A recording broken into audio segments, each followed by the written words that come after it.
मुख्यमंत्री योगी आदित्यनाथ ने जब से उत्तर प्रदेश की कमान संभाली है तब से पर्व त्योहार और धार्मिक आयोजन उत्तर प्रदेश में भीड़ के मामले में अपने ही रिकॉर्ड्स को खुद तोड़ते रहते हैं।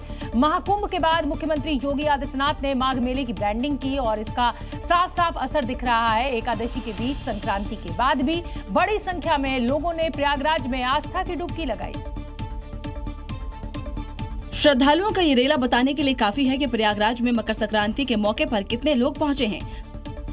सुबह 6 बजे तक 9,50,000, सुबह 10 बजे तक 15 लाख लोग और दोपहर 2 बजे तक 61 लाख श्रद्धालु डुबकी लगा चुके थे। अनुमान है कि मकर संक्रांति के मौके पर 1 करोड़ से ज्यादा श्रद्धालु संगम में डुबकी लगाएंगे। लगभग हम लोग 1 करोड़ श्रद्धालु को एक्सपेक्ट कर रहे हैं और उसी हिसाब से हम लोग अपनी तैयारी हम लोग ले रहे हैं। 3 जनवरी को पौष पूर्णिमा के दिन 30 लाख से ज्यादा श्रद्धालुओं ने संगम में स्नान किया था। मकर संक्रांति के मौके पर ये आंकड़ा 1 करोड़ पार करने का अनुमान है। लाखों की संख्या में आज श्रद्धालु माघ मेला में संगम का स्नान करने के लिए प्रयागराज पहुंचे हुए हैं। माघ मेले की एक तैयारियों पर सीएम योगी की पूरी नजर है। उनकी कोशिश है कि हर दिन ये आंकड़ा बढ़ता ही जा रहा है। 1 करोड़ श्रद्धालु स्नान कर चुके हैं। ये है सनातन आस्था। महाकुंभ के बाद माघ मेले को लेकर श्रद्धालुओं का उत्साह बता रहा है कि सीएम योगी की भीष्म प्रतिज्ञा पूरी हो चुकी है। माघ मेले में सनातन का पताका लहरा रहा है। अगली खबर का रुख करेंगे। प्रयागराज में माघ मेले में फिर आग लगी है। बड़ी खबर इस समय की, एक शिविर में ये भीषण आग लगी है। शिविर का सामान जलकर खाक हो गया है। फायर ब्रिगेड ने आग पर काबू पाया है। कल भी माघ मेले के शिविर में ये आग लगी थी। बड़ी खबर इस समय की, तमाम प्रिकॉशंस के बाद, तमाम सुरक्षा के बाद ये देखिए प्रयागराज में माघ मेले में भीषण आग लगी है। और इतनी ठंड जब हो, ऐसे में आग का लगना कहीं ना कहीं गंभीर सवाल खड़े करता है कि किस तरीके की व्यवस्था यहाँ पर की गई है। प्रशासन ने क्यों नहीं इस तरीके की व्यवस्था की है कि इस तरह के जो घटनाएं हैं उनको रोका जा सके।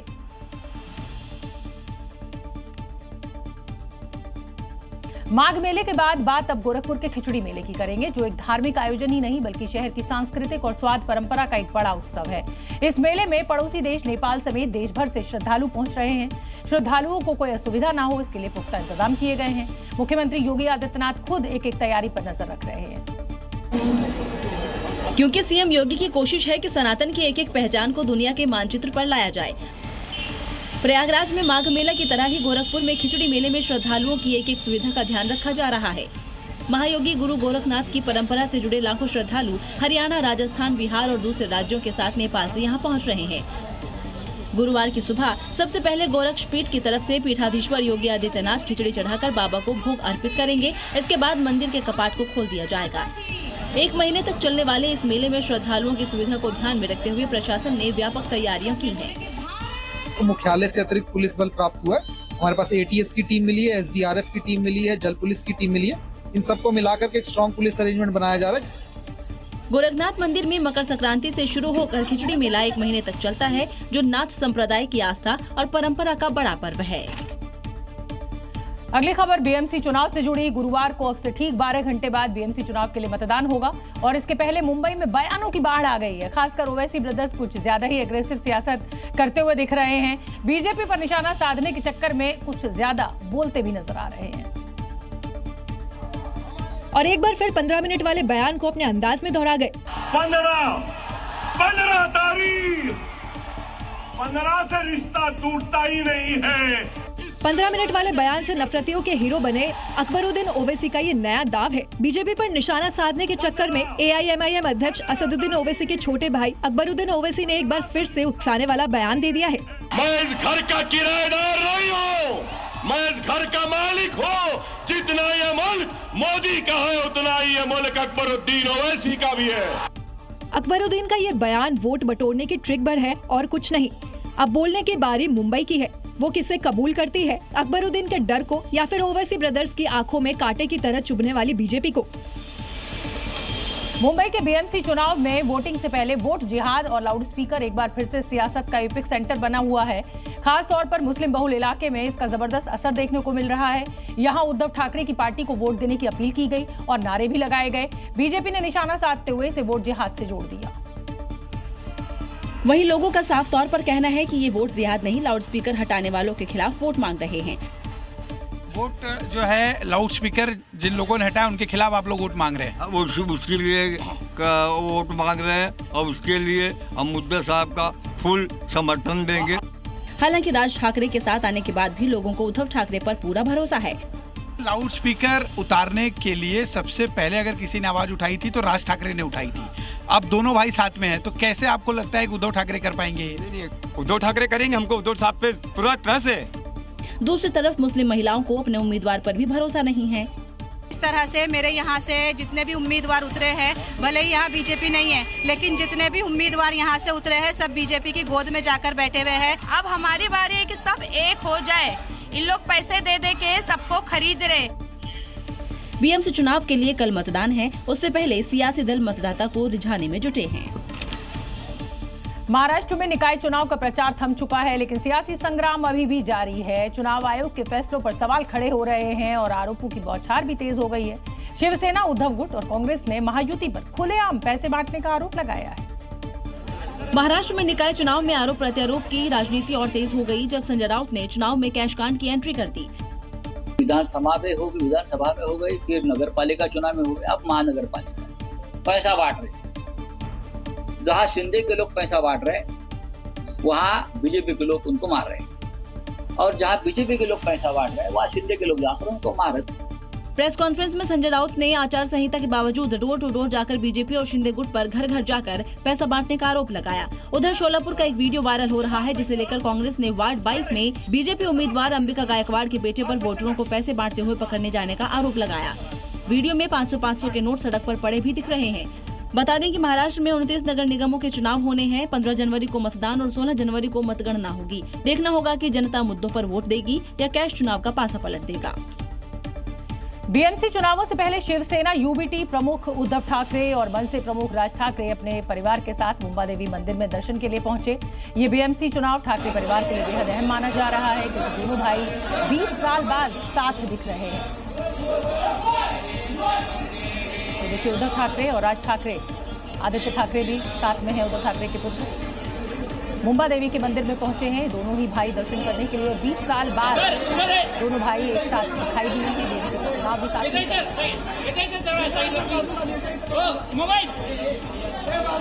महाराष्ट्र में निकाय चुनाव का प्रचार थम गया, लेकिन पार्टियों के बीच झड़प की घटनाएं कम होने का नाम नहीं ले रही। अंबरनाथ में वोटों के लिए शिंदे गुट और बीजेपी के कार्यकर्ता आमने सामने आ गए। जबकि दोनों पार्टियों के बीच गठबंधन है, फिर भी बीजेपी और शिंदे गुट के कार्यकर्ताओं में झड़प हो गई।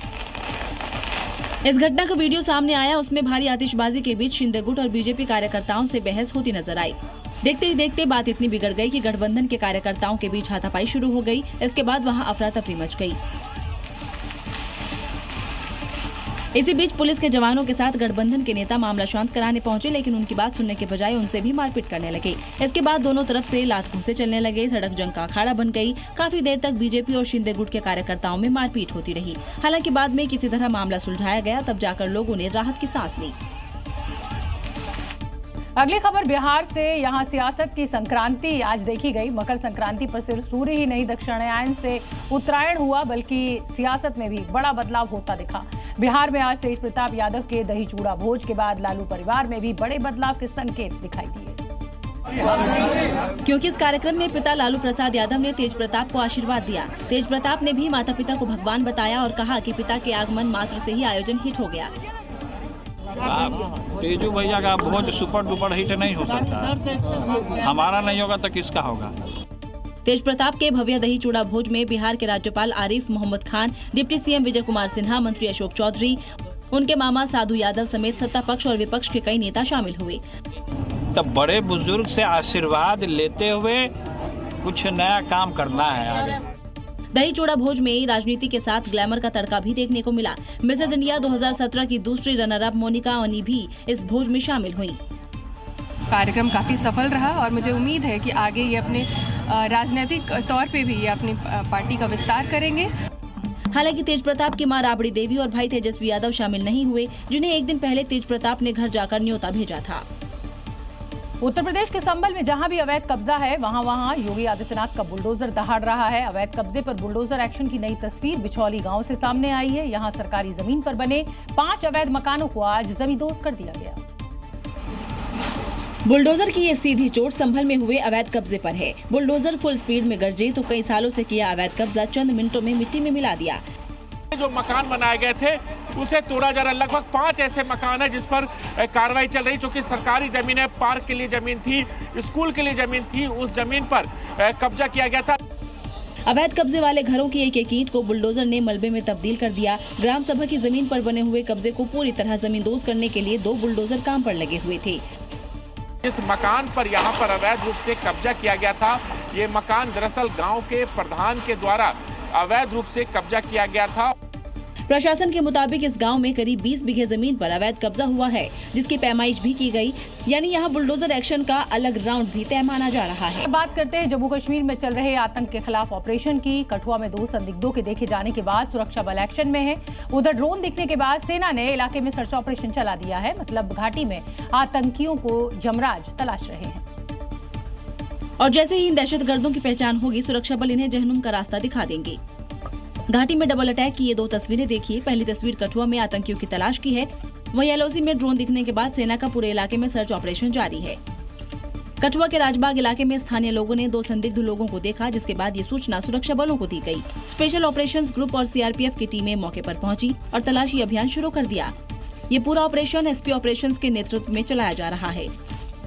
सुफैन वही इलाका है जहां पिछले वर्ष आतंकियों के साथ सुरक्षा बलों की मुठभेड़ हुई थी। 2 आतंकियों को यहां पर मौत के घाट उतार दिया था और पिछले कुछ दिनों से यहां पर बिलावर इलाके में जिस तरह से लगातार सर्च ऑपरेशन चल रहा है, तो बिलावर के इलाके भी बिल्कुल इन पहाड़ियों के साथ सटे हुए इलाके हैं। कठुआ का जखोले, जुठाना और सफैन इलाका आतंकियों का गढ़ रहा है। ऐसे में घाटी में ड्रोन वाली साजिश हो या संदिग्धों की तलाश, सेना हर मोर्चे पर नापाक साजिश को मुंह तोड़ जवाब दे रही है। और बात पते की में इस समय की बड़ी खबर, छत्तीसगढ़ के बीजापुर से यहाँ आईडी बरामद की गई है। 10-10 किलो की 2 आईडी यहाँ जब्त हुई हैं। सुरक्षा बल ने आईडी को नष्ट कर दिया है। छत्तीसगढ़ के बीजापुर से ये बड़ी खबर, यहाँ पर आईडी बरामद हुई हैं। 10-10 किलो की 2 आईडी यहाँ से जब्त की गई हैं, इनको अब नष्ट कर दिया गया है। कर्नाटक के बेंगलुरु में 3 जनवरी को सॉफ्टवेयर इंजीनियर शर्मिला डी के हत्याकांड में पुलिस ने आरोपी को गिरफ्तार कर लिया है। आरोपी ने पुलिस को उलझाने के लिए हत्या को हादसा दिखाने की पूरी कोशिश की थी। शर्मिला की हत्या करने के बाद उसने घर में आग लगा दी थी।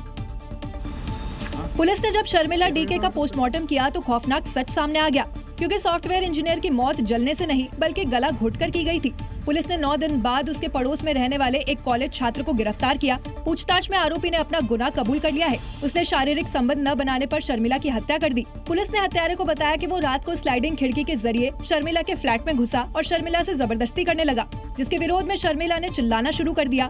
पकड़े जाने के डर से उसने शर्मिला का गला दबाकर हत्या कर दी और सबूत मिटाने के लिए उसने रूम में आग लगा दी। वो शर्मिला का मोबाइल लेकर वहाँ से फरार हो गया। पुलिस को शर्मिला का मोबाइल न मिलने पर शक हुआ और गहनता से जांच करने पर हत्या की साजिश का खुलासा हो गया। कर्नाटक के बेंगलुरु में 3 जनवरी को सॉफ्टवेयर इंजीनियर शर्मिला डी के हत्याकांड में पुलिस ने आरोपी को गिरफ्तार कर लिया है, जैसा कि मैंने आपको अभी बताया। और किस सनक में इस लड़के ने एक सॉफ्टवेयर इंजीनियर की हत्या की, हमने आपको बताया। अगली खबर उत्तर प्रदेश से है। यहाँ मेरठ में सोनू हत्याकांड पर सियासी संग्राम छिड़ा हुआ है। युवक को जिंदा जलाने के मामले में अब इलाके में तनाव की स्थिति है। मुजफ्फरनगर के रहने वाले सोनू की 1 हफ्ते पहले ही हत्या कर दी गई थी। परिजनों का आरोप है कि पुलिस ने ठीक तरीके से छानबीन नहीं की। इस दौरान गांव में तनाव की स्थिति बनी हुई है। पुलिस लगातार समझाने की कोशिश करती दिखी। वहीं पुलिस का कहना है कि युवक की हत्या शराब पीने के बाद ऑटो ड्राइवर ने की थी और इसमें शराब पीने के दौरान दोनों में झगड़ा हुआ, जिस पर कि ईंट से मारकर युवक की हत्या की गई और उसके बाद उसे जलाया गया। वहीं पीड़ित पक्ष आरोपी के घर बुलडोजर एक्शन की मांग कर रहा है। जैसे आम लोगों का, हर लोगों का छानबीन होती है, बुलडोजर चलता है, तो उसकी भी छानबीन हो। सलाब एक अच्छा गांव है, सलाब है बड़ा गांव है, उसमें एक आरोपी पनप रहा है, तो उसकी मांग की जाए कि इसके घर भी बुलडोजर चले। इस मामले में राजनीति भी तेज होगी। नगीना से सांसद चंद्रशेखर को जैसे ही पुलिस ने मृतक परिवार से मिलने से रोका, वो भड़क गए। अकेला मैं बच गया हूँ जो मिलने नहीं जा सकता, मेरा कत्ल करवा दो सरकार से कहो। इस दौरान समाजवादी पार्टी के डेलीगेशन को भी पीड़ित परिवार से मिलने नहीं दिया गया।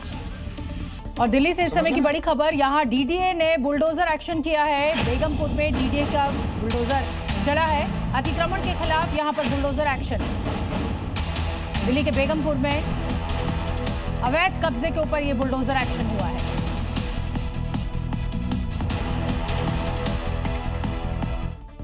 मध्य प्रदेश के खरगोन में आदिवासी जननायक टंटिया मामा की प्रतिमा को लेकर भ्रष्टाचार का एक बड़ा खुलासा हुआ है। इस मूर्ति के लिए 10 लाख रुपए का टेंडर पास हुआ था, लेकिन प्रतिमा बनाने वाली कंपनी ने ऐसा किया नहीं और इसे सुनकर आप भी अपना माथा पीट लेंगे जो कंपनी ने किया। जननायक टंटिया मामा की ये वही प्रतिमा है जिसे धातु या संगमरमर का होना चाहिए था, लेकिन भ्रष्टाचार की भीड़ चढ़ाकर इसे फाइबर का बना दिया गया। जी हाँ, सही सुना आपने, कागजों पर धातु या संगमरमर की मूर्ति का आदेश देकर जननायक की फाइबर की मूर्ति लगा दी गई। इसे भ्रष्टाचार की हद नहीं कहेंगे तो क्या कहेंगे। प्रतिमा को बनाने के लिए 10 लाख रुपए सैंक्शन हुए और तिराहे पर लगा दी 50,000 की कीमत वाली फाइबर की प्रतिमा।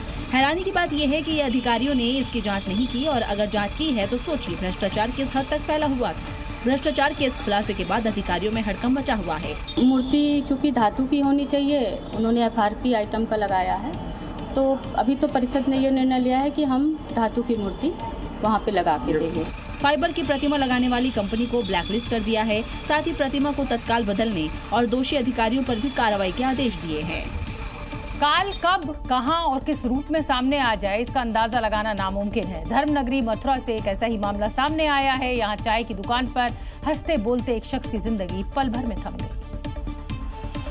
पूरी घटना सीसीटीवी में कैद हो गई, जिसमें देखा जा सकता है कि चाय की दुकान पर खड़ा शख्स नॉर्मल बातचीत कर रहा है, लेकिन जैसे ही बैठने के लिए स्टूल उठाने की कोशिश करता है तो उसे संभलने का मौका नहीं मिलता। वो अचानक जमीन पर गिर पड़ा। पास में खड़ी महिला उसे संभालने की कोशिश करती है। आसपास लोगों की भीड़ जमा हो गई, लेकिन वो नहीं उठा क्योंकि उसे साइलेंट अटैक आया था। देखा जाए तो सर्दियों के मौसम में दिल पर ज्यादा दबाव पड़ता है, जिससे हार्ट अटैक का खतरा कई गुना ज्यादा बढ़ जाता है। ऐसा इसलिए क्योंकि ठंड में खून गाढ़ा हो जाता है, हाई ब्लड प्रेशर की समस्या हो सकती है, कम फिजिकल एक्टिविटी होना भी एक कारण हो सकता है, ऑक्सीजन की कमी और ज्यादा कैलोरी वाला खाना हार्ट अटैक का कारण बन सकता है।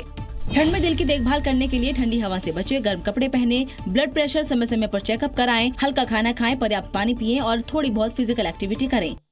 मथुरा की यह घटना चेतावनी है कि सर्दियों में जरा सी लापरवाही भी जिंदगी पर भारी पड़ सकती है। ईरान में पिछले 25 दिनों से जारी भीषण विरोध प्रदर्शन के बीच हालात लगातार बिगड़ते जा रहे हैं। प्रदर्शनकारियों से सख्ती से निपटने के लिए सरकार और भी क्रूर हो गई है और पहले प्रदर्शनकारी को फांसी देने का भी फैसला कर लिया है। और इसी बीच अमेरिका के राष्ट्रपति ने ईरानी सरकार को कड़ी चेतावनी जारी की है और कहा कि अगर प्रदर्शनकारियों को फांसी दी गई तो वो मिसाइल अटैक करेंगे। वहीं ट्रंप ने ईरान में खामेनेई की डेथ वारंट पर साइन कर दी है। प्रदर्शनकारियों की मौत खामेनेई पर बहुत भारी पड़ने वाली है। इस बीच ट्रंप ने ईरान के लोगों से विरोध प्रदर्शन रखने की अपील की है। जहां एक तरफ ट्रंप ईरान को धमका रहे हैं तो वहीं दूसरी तरफ ईरान ने ट्रंप पर राजनीतिक अस्थिरता फैलाने, हिंसा भड़काने और देश की संप्रभुता को खतरे में डालने का आरोप लगाया है। वहीं रिपोर्ट्स के मुताबिक ईरान में मरने वालों की संख्या 2500 से भी ज्यादा पहुंच गई है। विरोध प्रदर्शन को देखते हुए ईरानी सरकार ने आंशिक रूप से कुछ पाबंदियां हटाई हैं, जिससे लोग कई दिनों के बाद विदेश में फोन कॉल कर पाएंगे। हालांकि इंटरनेट और SMS सेवाएं अब भी ठप है, जिससे देश अंदर बाहर संपर्क बेहद सीमित बना हुआ है। आतंक के रास्ते पर चलने वाले पाकिस्तान की फितरत ऐसी है कि वो दोस्तों के लिए भी दुश्मन से कम साबित नहीं होता और यही वजह है कि अब पाकिस्तान आतंकवादियों के ईरान में घुसने के लिए रास्ते खोल रहा है। ईरानी खुफिया एजेंसी ने पाकिस्तान के बॉर्डर से ईरान में घुसे आतंकियों को गिरफ्तार किया। ईरान में पकड़े गए ये वो आतंकी हैं जिन्होंने पाकिस्तान के रास्ते ईरान में घुसने की कोशिश की। तो क्या असीम मुनीर और शहबाज शरीफ ने ईरान के सर्वोच्च नेता खामेनेई की सुपारी ले ली है? तो क्या खामेनेई की हत्या करने के लिए मुनीर ने इन आतंकियों को ईरान में घुसने के लिए अपने बॉर्डर के रास्ते खोल दिए हैं? ऐसा इसलिए क्योंकि इन आतंकियों के पास से इजरायली और अमेरिकी हथियार जब्त किए गए हैं। ईरानी खुफिया एजेंसी के मुताबिक इन आतंकियों का टारगेट ईरान में अशांति फैलाना और हत्याएं करना था। ये गिरफ्तारी ऐसे वक्त में हुई है जब हाल ही में आई रिपोर्टों में दावा किया गया है कि इजरायली और अमेरिकी खुफिया एजेंसियों ने खामेनेई सरकार को उखाड़ फेंकने के लिए आसिम मुनीर से हाथ मिलाया है। वहीं ये दावा भी किया जा रहा है कि हथियारों से लदे कई अमेरिकी जहाज कराची बंदरगाह पहुंच रहे हैं, जिन्हें ISI के जरिए ईरानी प्रदर्शनकारियों तक पहुंचाया जाएगा।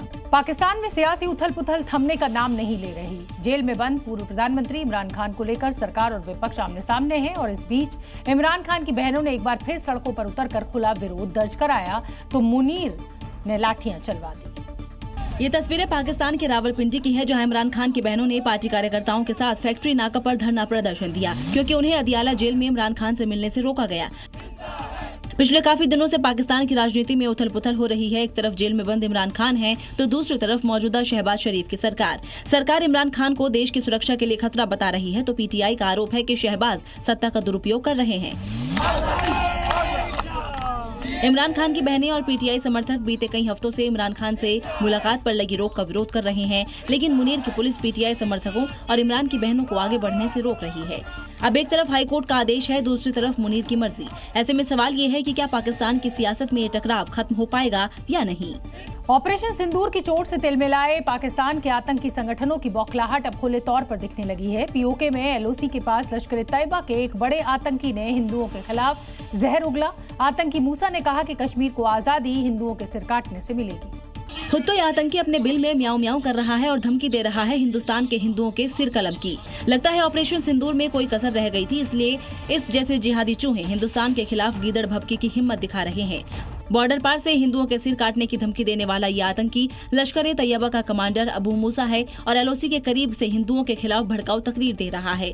मूसा हिंदुस्तान के खिलाफ बोलने की हिम्मत इसलिए जुटा पाया है क्योंकि उसे असीम मुनीर का संरक्षण है। जिस तरह कश्मीर शांति और विकास के रास्ते पर आगे बढ़ रहा है, मूसा जैसे आतंकियों की बौखलाहट बढ़ती जा रही है और इसका एक ही इलाज है, जहन्नुम का द्वार। उत्तर प्रदेश में अपराधियों पर योगी की जीरो टॉलरेंस नीति का हंटर चलता है और इससे भी जो न सुधरे उनका बुलेट ट्रीटमेंट किया जाता है, क्योंकि योगी की चेतावनी को न मानने वाले अपराधी खुद के पैरों पर चलने लायक भी नहीं रहते।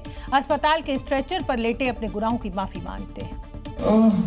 मर गया, बहुत दर्द हो रहा, बचा लो।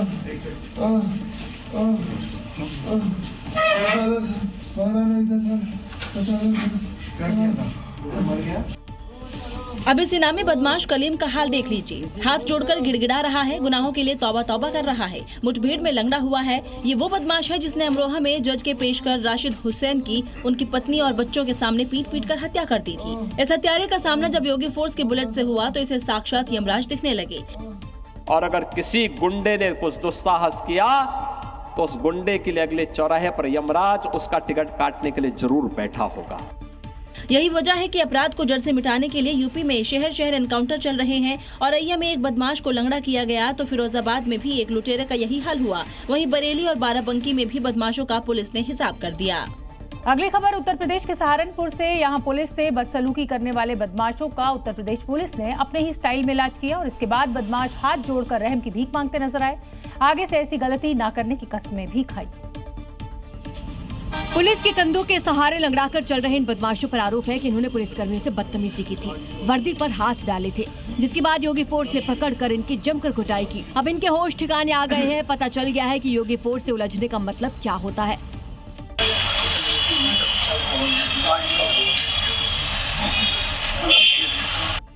दो पुलिसकर्मियों के सहारे लंगड़ाकर चल रहे इस आरोपी का नाम राहुल शर्मा है।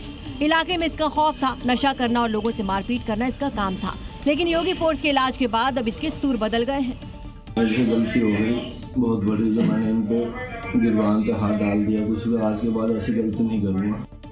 ये योगी फोर्स के इलाज का अपना तरीका है। बदमाश नहीं सुधरे तो उन्हें सुधार दिया जाता है, जैसे इन तीनों को योगी फोर्स ने सुधार दिया।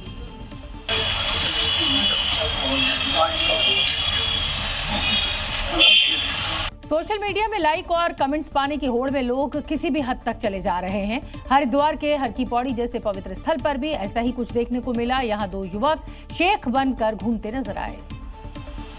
वहीं इस दौरान दोनों युवकों ने अपना नाम हबीबुल्ला और अबीब बताया और दावा ये किया कि वो दुबई से आए हैं।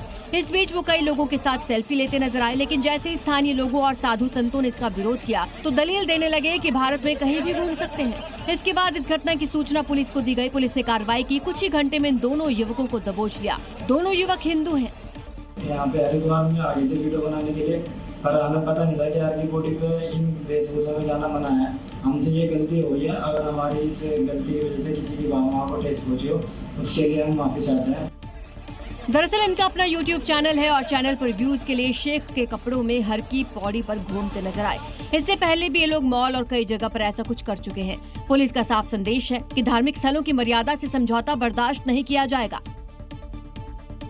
प्रयागराज में माघ मेले में सतुआ बाबा का जलवा सिर चढ़कर बोल रहा है। अपनी वेशभूषा से कम अपनी लग्जरी कारों की वजह से चर्चा का केंद्र बने सतुआ बाबा के पास ऐसी लग्जरी गाड़ियां हैं जिसके बारे में हम और आप सिर्फ सोच सकते हैं। सोचिए इन बाबाओं का क्या धंधा है और क्या बिजनेस है। पोर्शे डिफेंडर फॉर्च्यूनर नहीं, घबराइए नहीं, ये कोई बिजनेसमैन की कार नहीं बल्कि सतुआ बाबा की है। माघ मेले में आकर्षण का केंद्र बने सतुआ बाबा से जब उनकी रईसी के बारे में पूछा गया तो उन्होंने इस पर सभी हक बता दिया।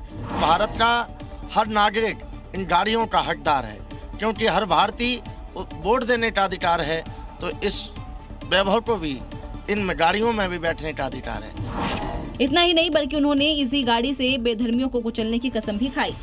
ऐसे बेधर्मी लोग पैदा हो गए हैं, उनको ये कुचलने के लिए, इस रफ्तार की दौड़ में उनको समाप्त करने के लिए इन गाड़ियों की जरूरत है। वो हमारे सेना के रूप में काम करेंगे।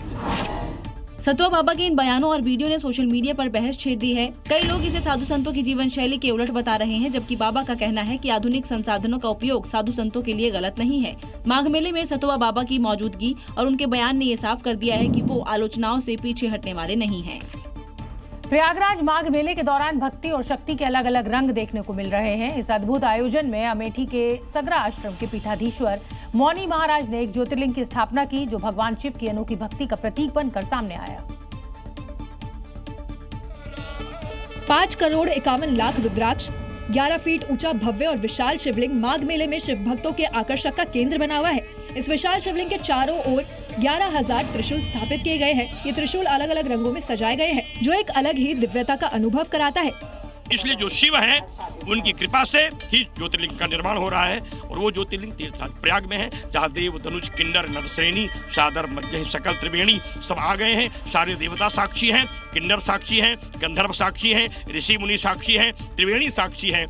इन रुद्राक्षों को लंबे समय तक मंत्र जाप के साथ अभिमंत्रित किया गया है, जबकि दूसरी ओर अलग अलग रंगों के त्रिशूलों पर भी श्रद्धालुओं की आस्था बनी हुई है। संगम तट पर ये केवल धार्मिक प्रदर्शन नहीं है, इसके पीछे समाज और राष्ट्र के लिए कई महत्वपूर्ण संकल्प लिए गए हैं।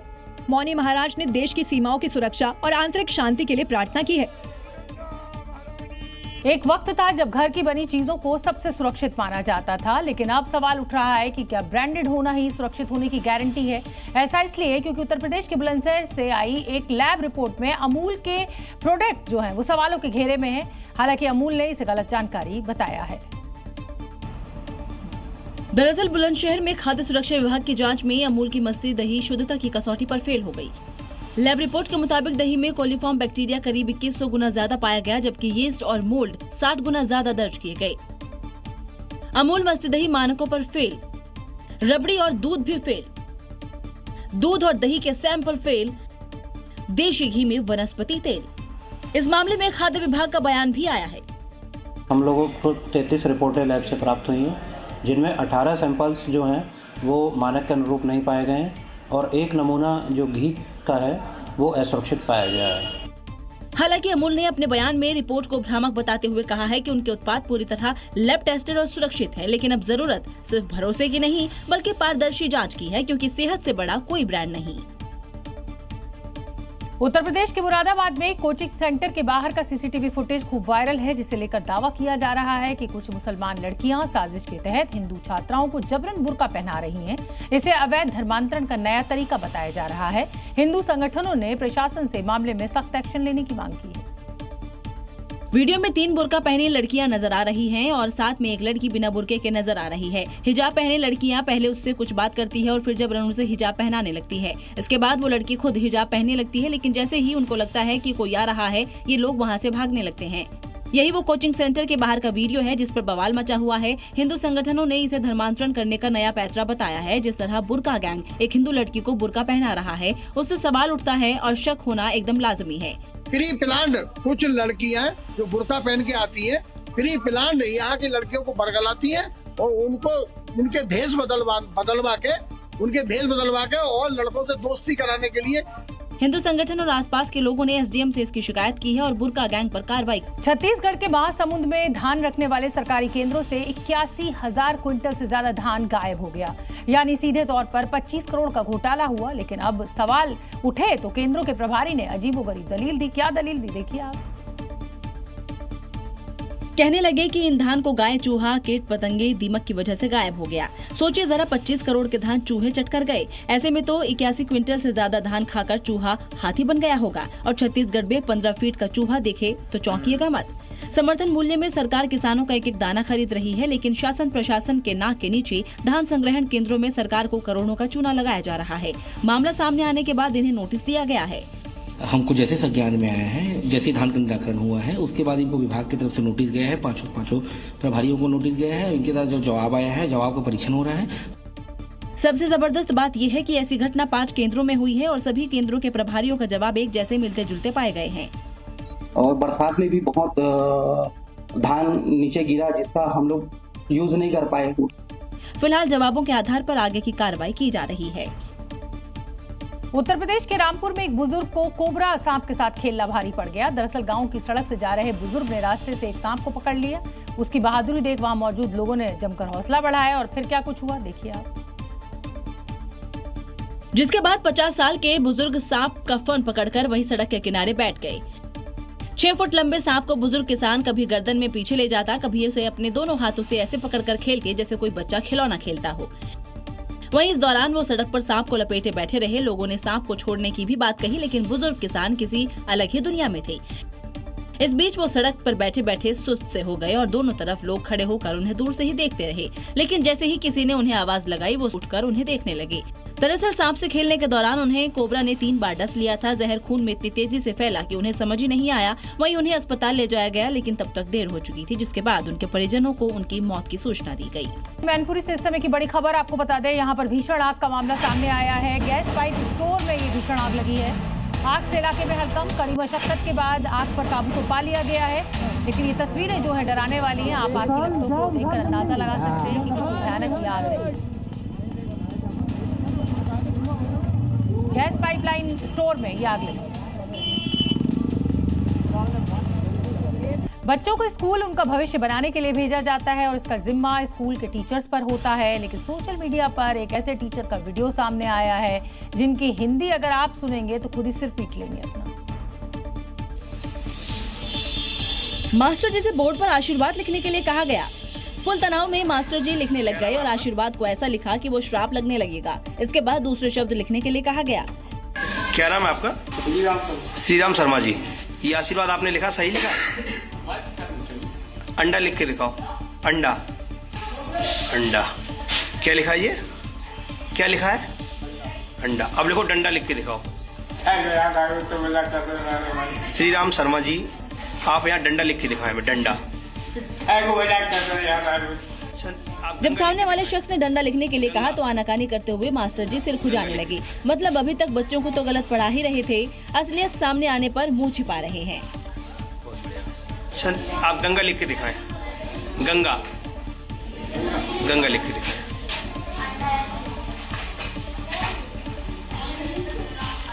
बहुत बढ़िया। मध्य प्रदेश के इंदौर में एक बस अचानक आग का गोला बन गई। बीच सड़क बस से आग की लपटें निकलती रहीं और गनीमत ये रही कि समय रहते सभी यात्री सुरक्षित बाहर निकल आए। जिसे लूटने के लिए लोग बड़े बड़े ड्रम लेकर पहुंच गए। देखिए जरा, हर कोई अब अपने ड्रम में मछली भर लेना चाहता है। 1, 2, 3, 4, 5 नीले ड्रम का सही इस्तेमाल लगता है यही हो रहा है। दरअसल pickup van Delhi Meerut expressway पर अनियंत्रित होकर पलट गई। इसमें मछलियों से भरे हुए डिब्बे थे, साथ ही कुछ सवार भी थे। वैन पलटने के कारण हाईवे पर गिर गई। देखते ही देखते मछलियों को उठाने के लिए वहां लोगों की भीड़ लग गई। वहीं पिकअप वैन के पलटने की वजह से हाईवे पर जाम लगना शुरू हो गया। सूचना पर ट्रैफिक और स्थानीय पुलिस मौके पर पहुंची और फिर क्रेन को मौके पर बुलाया, जाम को खुलवाया।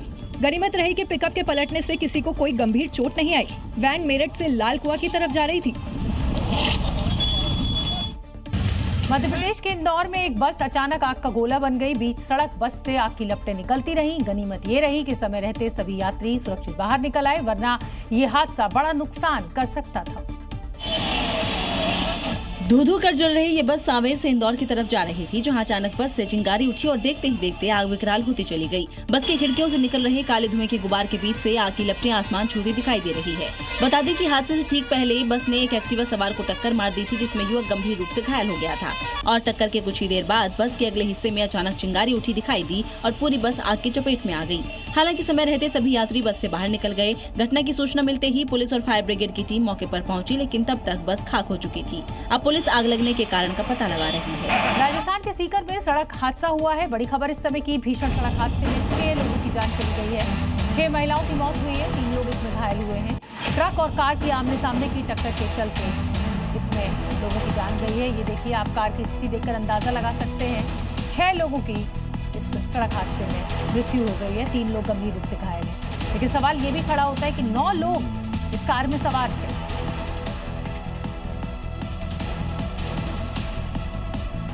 ये थी खबरें 7 बजे की। कल फिर होगी बात पते की। नमस्कार।